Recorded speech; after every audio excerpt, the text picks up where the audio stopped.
New aging. Well, I'm an architect. I love to design buildings. And this is actually our latest one, just a big tower just opened in Jonas Square in Jersey City. But what I like actually much more than designing buildings, I like aging. And but I believe that we actually have to start a revolution.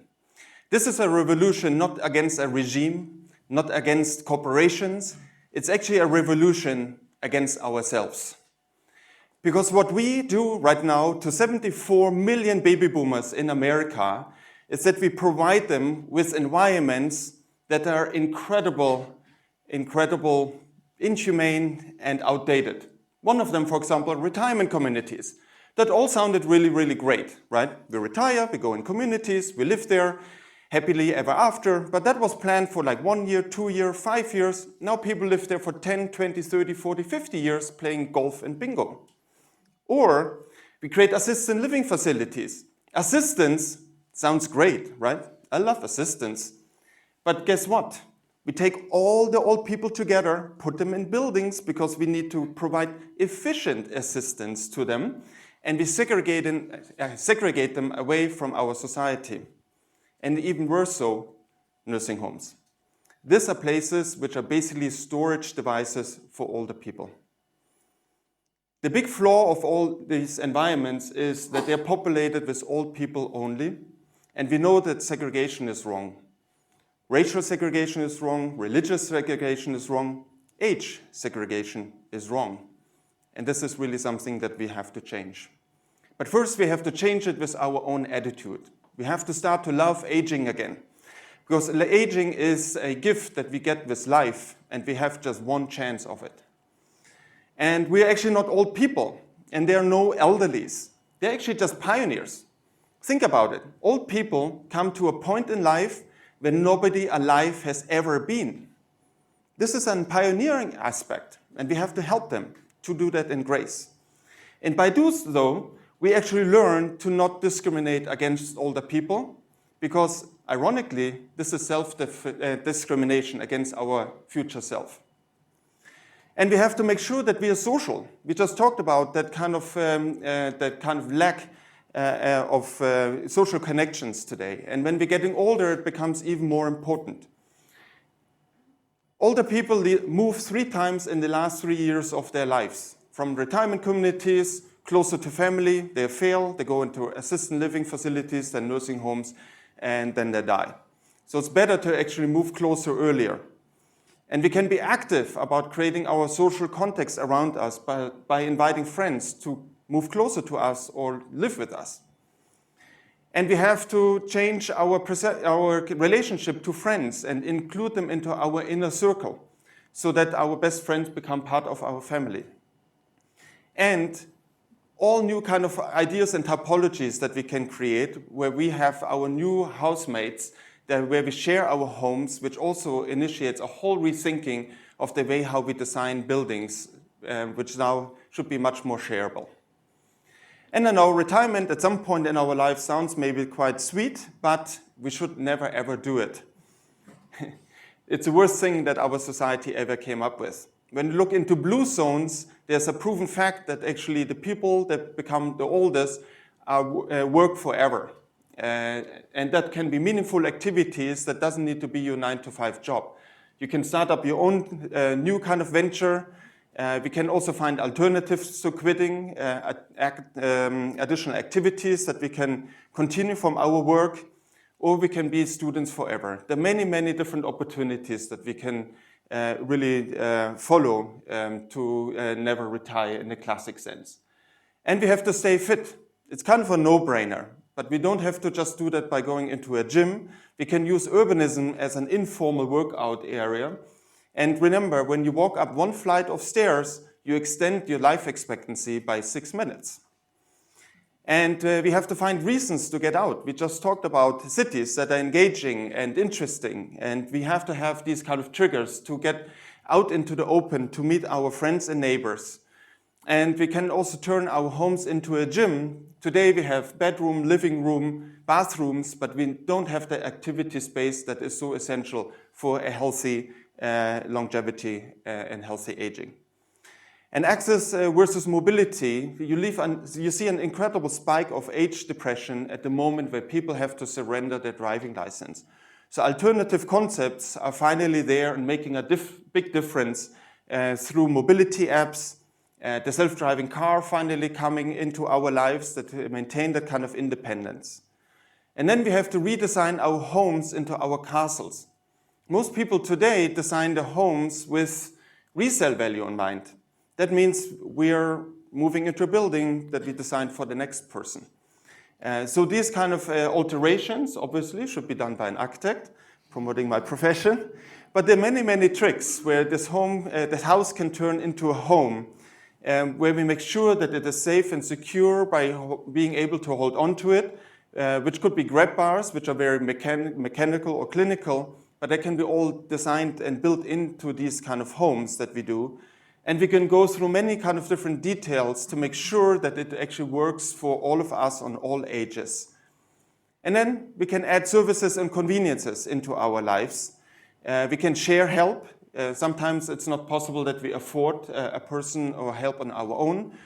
We can do that as a kind of community. We can also trade help with our neighbors. And we can also find new digital opportunities. And all of these kind of things should not stay in our own world. We have to bring them out. We have to pass it on into our community and also create transparency with our family because we're not on our own. Actually, many more people should know about it to support us. I actually think that aging is as hard as starting your own company. That's why I think we need a board of directors to help us to actually steer our own future self by always checking in and getting advice by yearly check-ins where we report about the plans of our own future. So all of this is kind of packaged for me in this idea of new aging, and this should inspire people to make the adjustments in their own lives, but even more so, us as professionals, we can make difference in our world of activities. So for example, product designers can start to look into new ideas, how they can customize the products with lack of mobility in mind. Here, these are just basically knots that are possible for people with arthritis to really open much easier, but it looks cool. I would use it. Or Sabi, which has incredible, interesting professional products that are cool for all of us, but geared towards aging. And Mini Cooper is probably still surprised why so many old people buy the product, but because it's actually a youth-driven car, but it has big doors and it's very convenient to use. And then I'm a big fan of Blue Apron. I don't know if you have it here. Ingredients being sent to you, you cook. I've never cooked before. And now I can finally do the things calibrated towards my capabilities, and that's also crucial for older people. So now in architecture, of course, there are many opportunities that really are involved in it. And in my work, what we have done is a couple of projects. So one, which is a couple of years old now, is actually where we looked into a retirement community where we took retirement out, created an empowerment community, but we didn't do it on our own. We actually invited many different architects to join forces. Some of the greatest minds in the world, from Dillo Scafidi Renfro, who did the Highline, Lotec, who has done like very cool pop-up stores, Jürgen Meyer here with Metropole Parasol, Madeleine Gins. And what we created is actually an environment that reflected the diversity of all the people within the kind of community, so that every home was actually designed with its own kind of lifestyle in mind. Here from loft type of living with ultimative kind of transparency.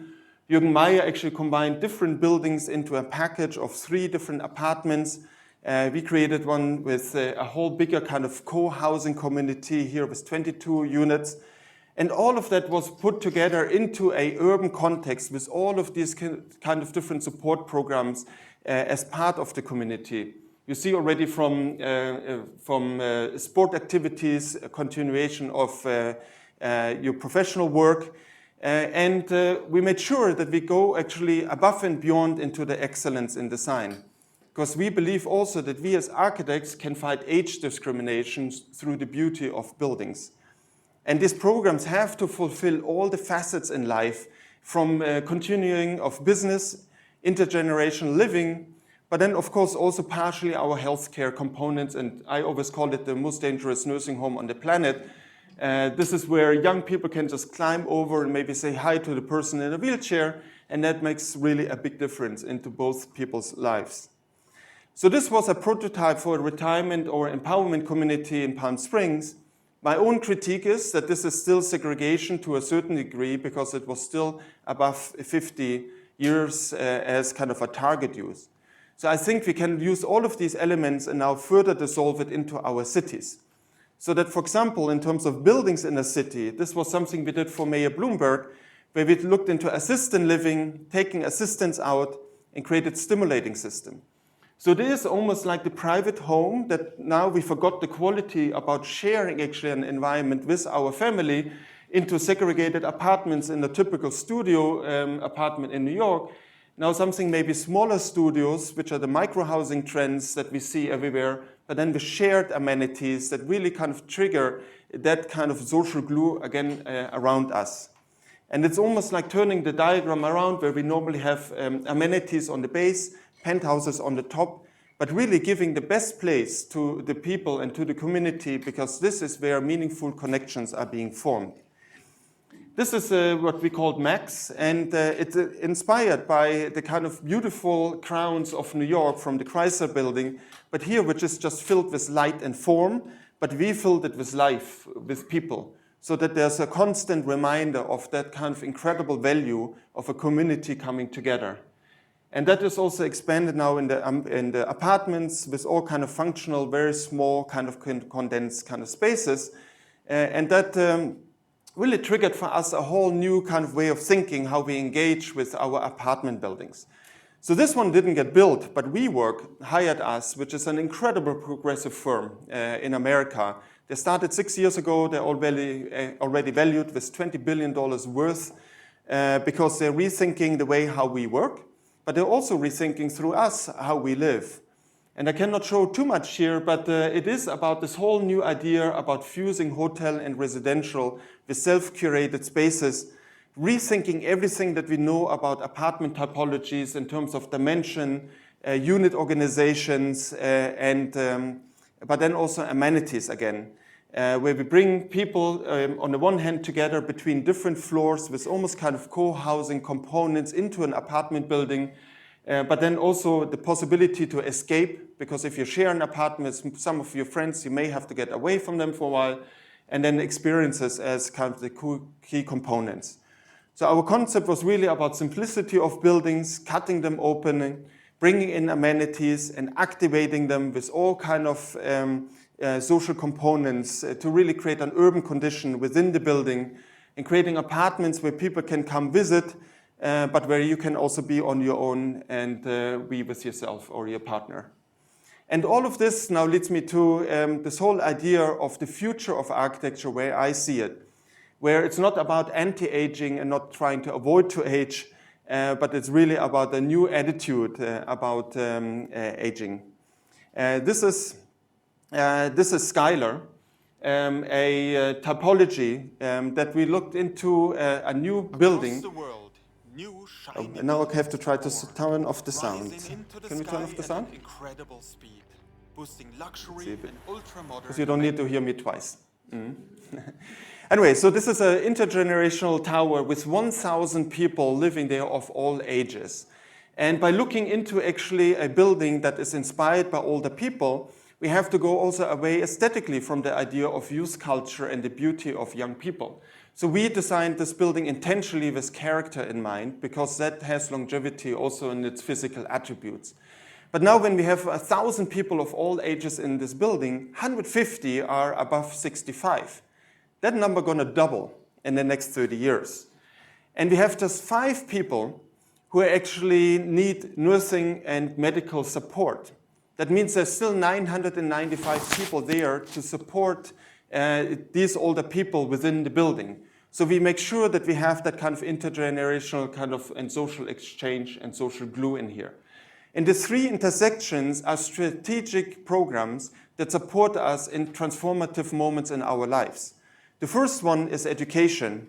The second one is retirement and post-retirement. And the third one is healthcare and spiritual growth. So all of these kind of elements are available now for the community within the building, but also the community at large. And it is this whole new vision where we look into aspects of living, housing, and urban design, where it's not just about, again, segregation and providing services to the elderly, where it's really about creating a worthwhile environment to live for all of us. So this is our vision that a couple of years ago felt very kind of out into the future, but the beauty is now that we have incredible response from developers who are really interested in now taking this very serious and prototyping that into real buildings. And I believe that is really our revolution, where we're part of it, and I hope you're going to join. Thank you.